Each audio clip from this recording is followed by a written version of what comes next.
So I'm going to turn it over to Mr. Pilger.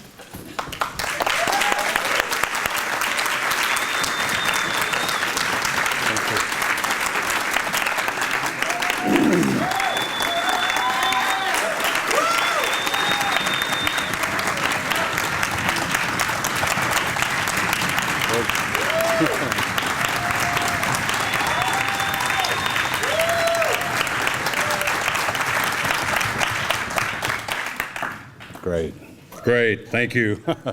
So good to be here. And thank you for the invitation to be here to speak, and especially to my friend Anthony Arnove. I'm delighted especially to be here on the 4th of July.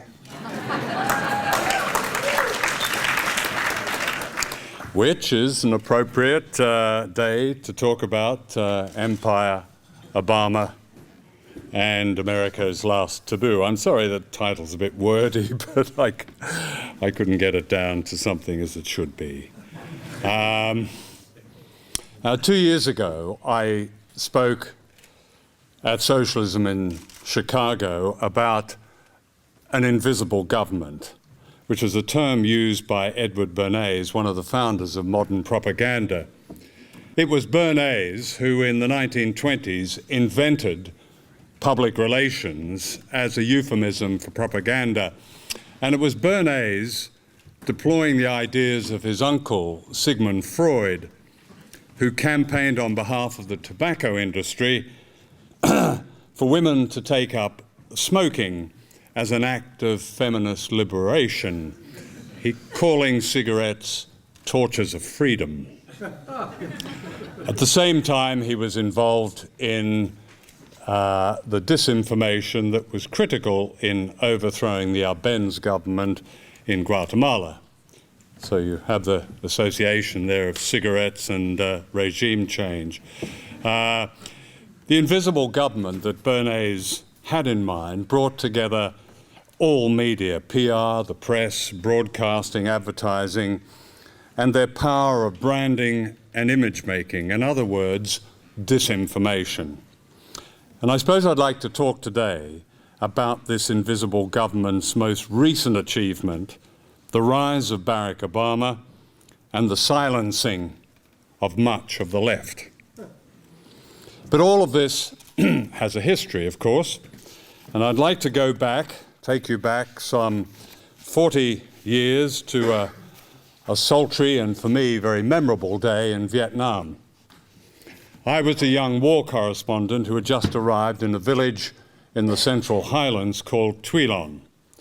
My assignment was to write about a unit of US Marines who had been sent to the village to win hearts and minds.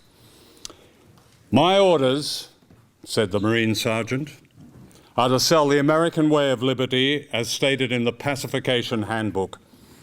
This is designed to win the hearts and minds of folks as stated on page 86. Page 86 was headed in capital letters, WHAM, winning hearts and minds. The Marine unit was a combined action company, which, explained the sergeant, meant, and I quote, we attack these folks on Mondays and we win their hearts and minds on Tuesdays, unquote. He was joking, of course, but not quite. The sergeant, who didn't speak Vietnamese, had arrived in the village, stood up in a jeep, and said through a bullhorn, come on out, everybody, we got rice and candies and toothbrushes to give you. This was greeted by silence. Now listen, either you gooks come on out or we're going to come right in there and get you. Now the people of Tuy Loan finally came out and they stood in line to receive packets of Uncle Ben's Miracle Rice, Hershey bars, party balloons, and several thousand toothbrushes.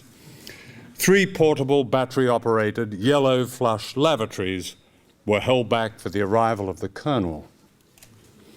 And when the colonel arrived that evening, the district chief was summoned and the yellow flush lavatories unveiled. The colonel cleared his throat and took out a handwritten speech. Mr. District Chief, and all you nice people, said the Colonel, what these gifts represent is more than the sum of their parts. They carry the spirit of America. I promise you I'm quoting verbatim. Ladies and gentlemen, there's no place on earth like America.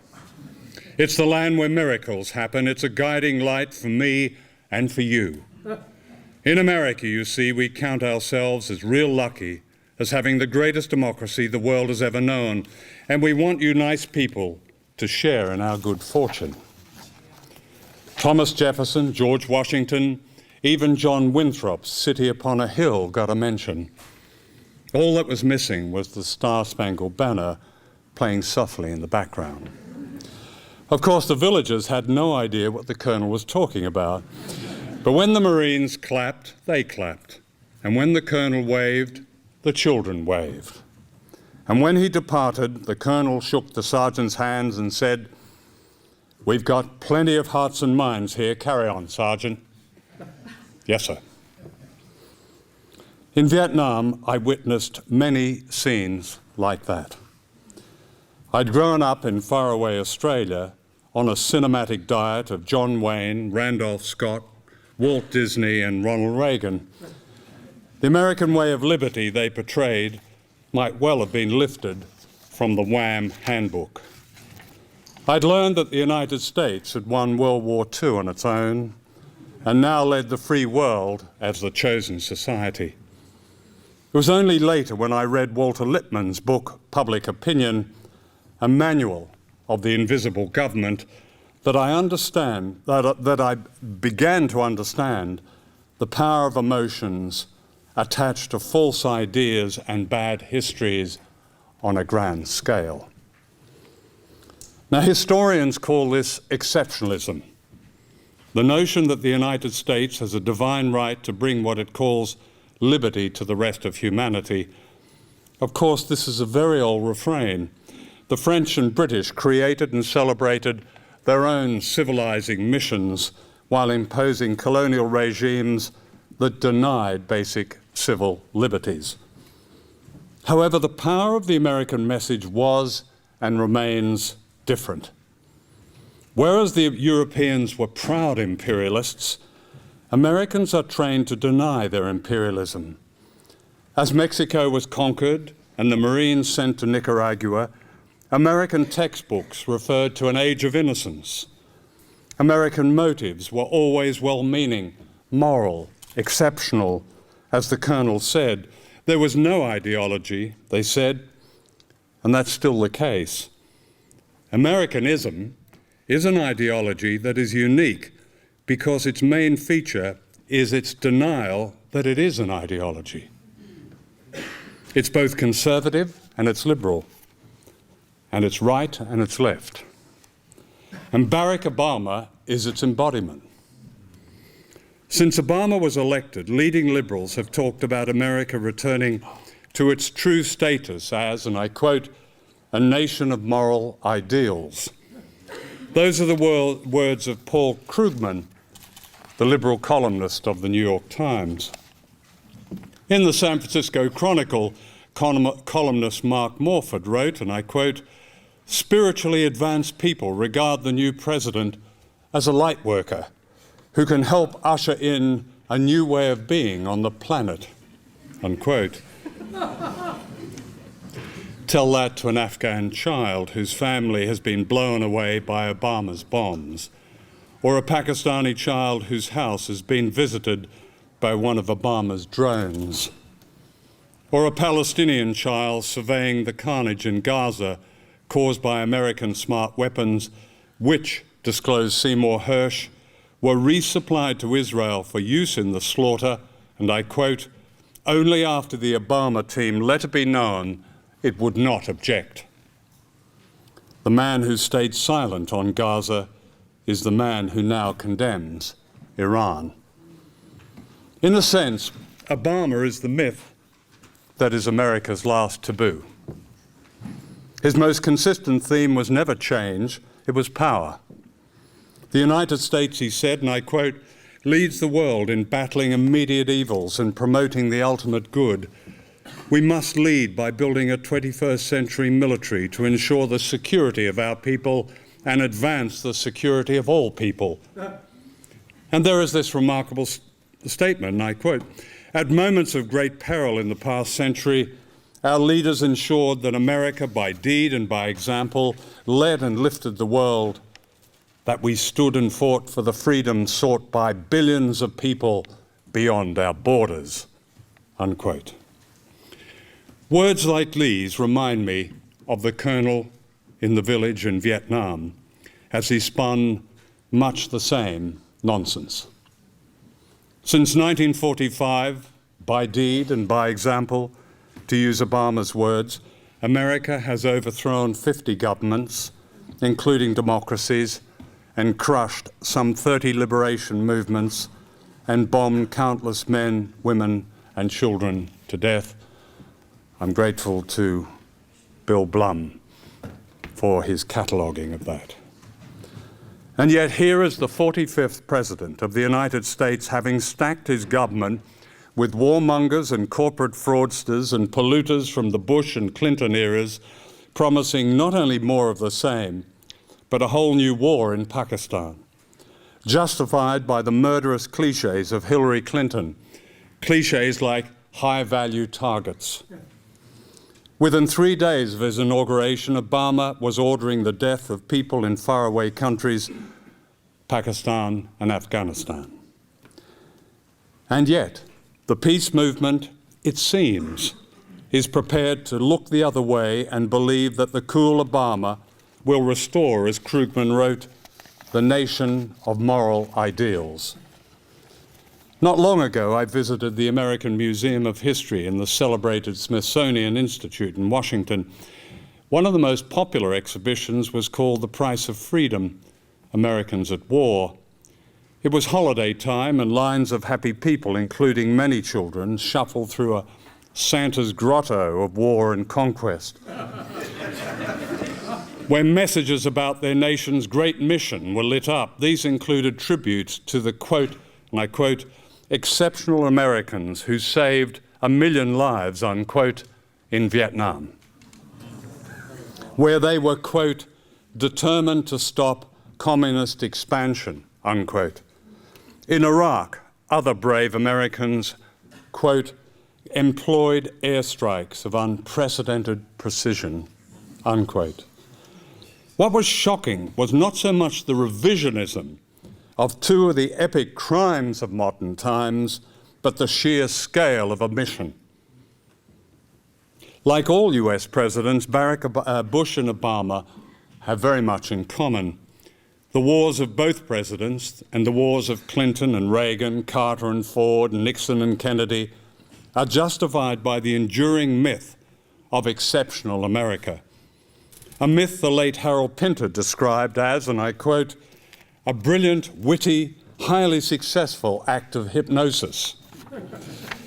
The clever young man who recently made it to the White House is a very fine hypnotist, partly because it is indeed extraordinary to see an African American at the pinnacle of power in the land of slavery. However, this is the 21st century, and race, together with gender and even class, can be very seductive tools of propaganda. For what is so often overlooked and what matters, I believe, above all, is the class one serves. George Bush's inner circle, from the State Department to the Supreme Court, was perhaps the most multiracial in presidential history. It was PC par excellence. Think Condoleezza Rice, Colin Powell. It was also the most reactionary. Obama's very presence in the White House appears to reaffirm the moral nation. He's a marketing dream. But like Calvin Klein or Benetton, he is a brand that promises something special, something exciting, almost risque, as if he might be radical, as if he might enact change. He makes people feel good. He's a postmodern man with no political baggage, and all that's fake. In his book, Dreams from My Father, Obama refers to the job he took after he graduated from Columbia in 1983. He describes his employer as, and I quote, a consulting house to multinational corporations, unquote. For some reason, he doesn't say who his employer was or what he did there.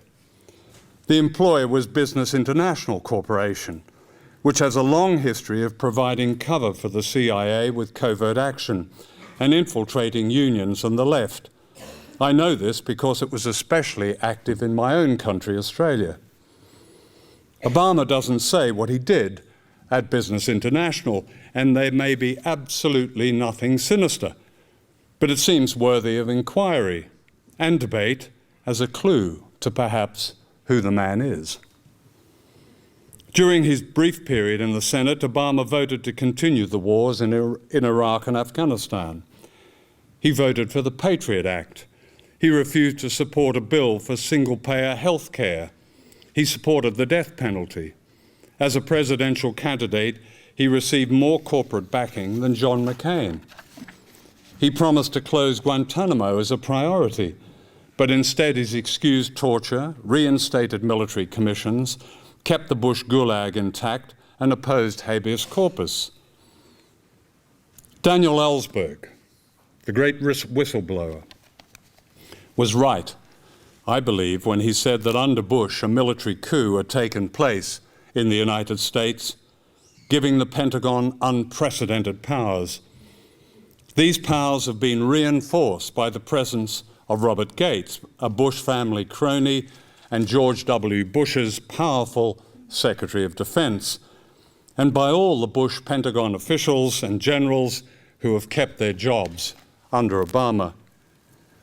In the middle of a recession, with millions of Americans losing their jobs and homes, Obama has increased the military budget. In Colombia, he is planning to spend $46 million on a new military base that will support a regime backed by death squads and further the tragic history of Washington's intervention in that region.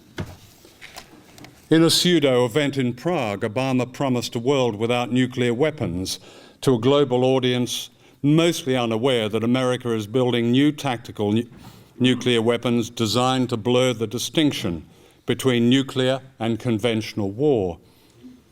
Like George Bush, he used the absurdity of Europe threatened by Iran to justify building a missile system aimed at Russia and China. In another pseudo-event at the Annapolis Naval Academy, decked with flags and uniforms, Obama lied that America had gone to Iraq to bring freedom to that country. He announced that the troops were coming home. This was another deception. The head of the Army, General George Casey, says with some authority that America will be in Iraq for up to a decade. Other generals say 15 years. Chris Hedges, the very fine author of Empire of Illusion, puts it very well. President Obama, he wrote, does one thing, and brand Obama gets you to believe another. This is the essence of successful advertising. You buy or do what the advertiser wants because of how they make you feel, unquote. And so you are kept in a perpetual state of childishness. He calls this junk politics. But I think the real tragedy is that Obama, the brand, appears to have crippled or absorbed much of the anti-war movement, the peace movement. Out of 256 Democrats in Congress, 30, just 30, are willing to stand up against Obama's and Nancy Pelosi's war party. On June the 16th, they voted for $106 billion for more war. The Out of Iraq caucus is out of action. Its members can't even come up with a form of words of why they are silent. On March the 21st, a demonstration at the Pentagon by the once mighty United for Peace and Justice drew only a few thousand. The outgoing president of UPJ, Leslie Kagan, says her people aren't turning up because, and I quote, "It's enough for many of them that Obama has a plan to end the war and that things are moving in the right direction," unquote. And where is the mighty Move On these days? Where is its campaign against the wars in Iraq and Afghanistan? And what exactly was said when Move On's executive director, Jason Rubin, met Barack Obama at the White House in February?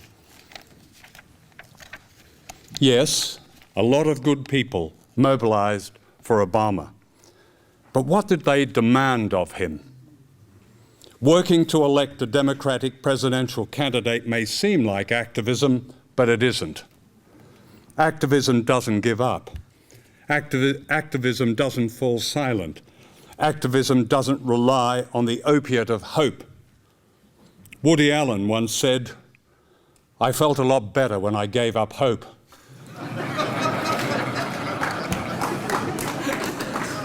I like that.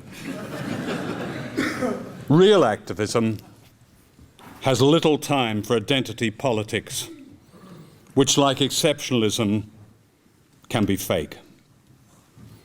These are distractions that confuse and sucker good people, and not only in the United States, I can assure you. I write for the Italian socialist newspaper Il Manifesto, or rather I used to write for it. In February, I sent the editor an article which raised questions about Obama as a progressive force. The article was rejected. Why, I asked. "For the moment," wrote the editor, "we prefer to maintain a more positive approach to the novelty presented by Obama. We will take on specific issues, but we would not like to say that he will make no difference." Unquote. In other words, an American president drafted to promote the most rapacious system in history is ordained and depoliticized by important sections of the left. It's a remarkable situation. Remarkable because those on the so-called radical left have never been more aware, more conscious of the iniquities of power.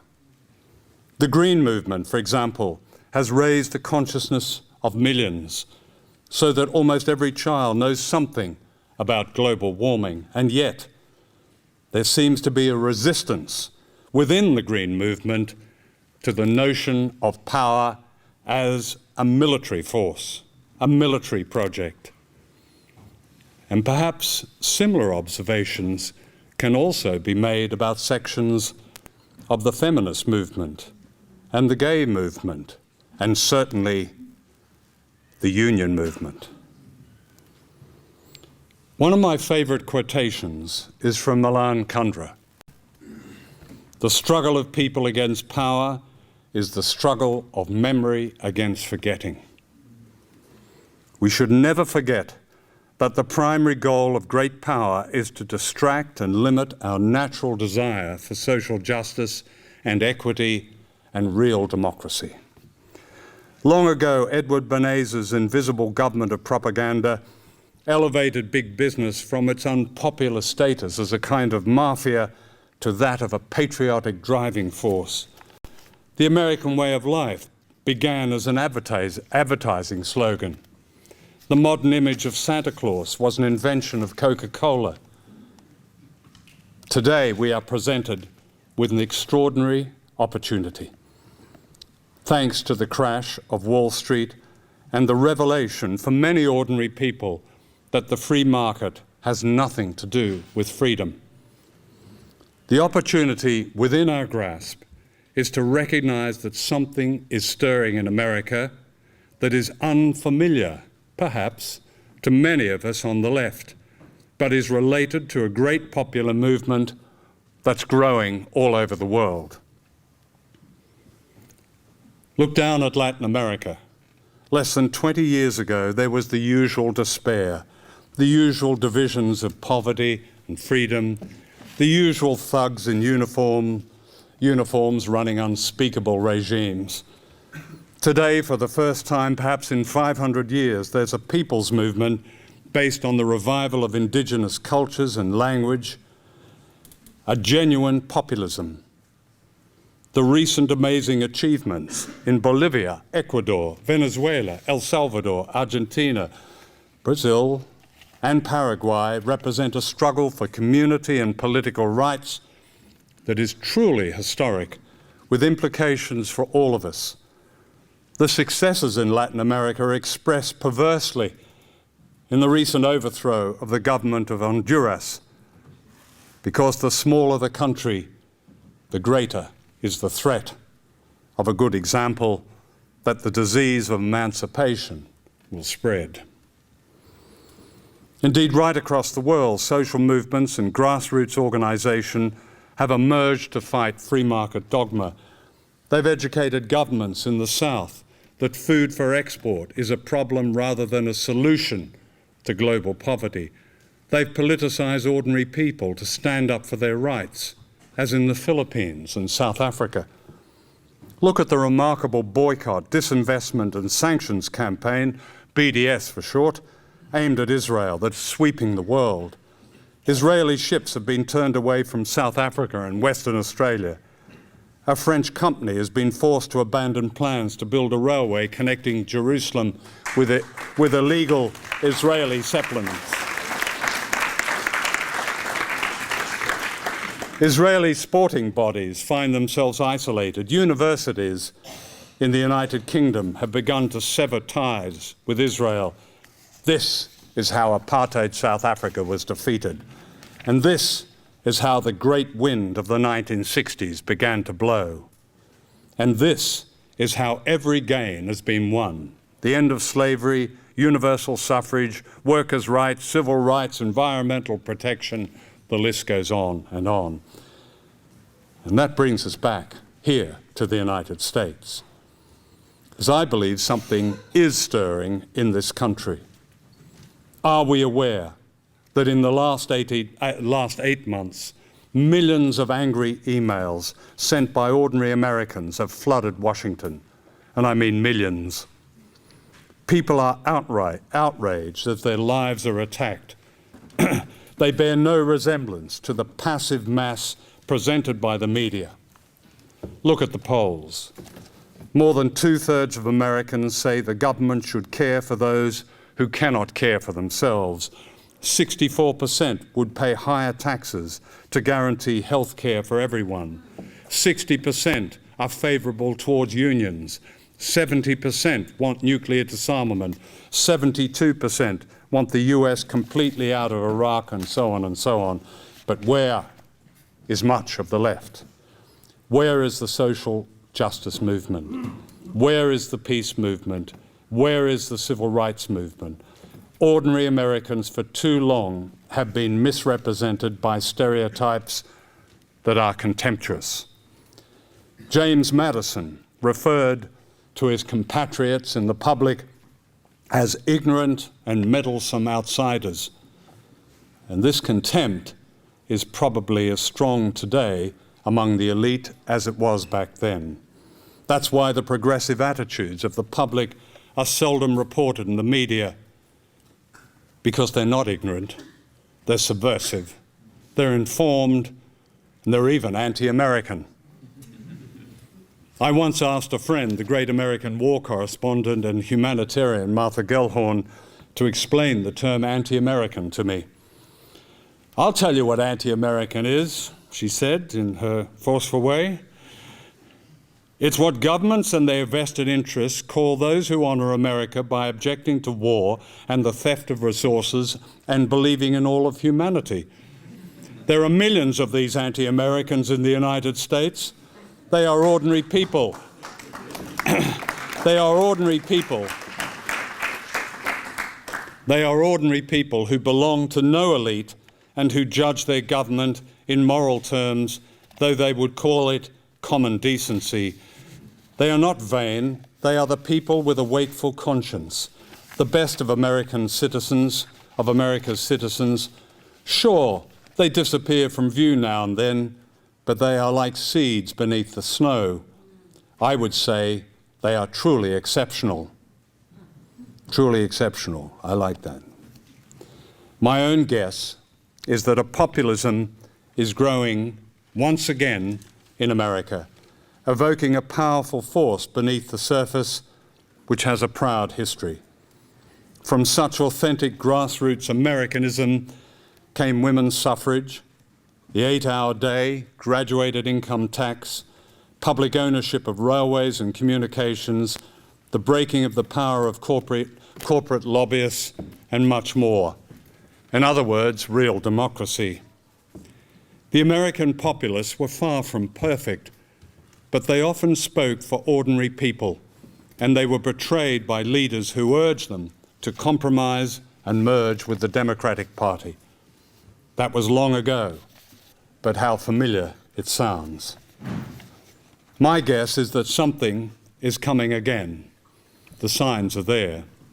Noam Chomsky is right when he says that mere sparks can ignite a popular movement that may seem dormant. No one predicted 1968.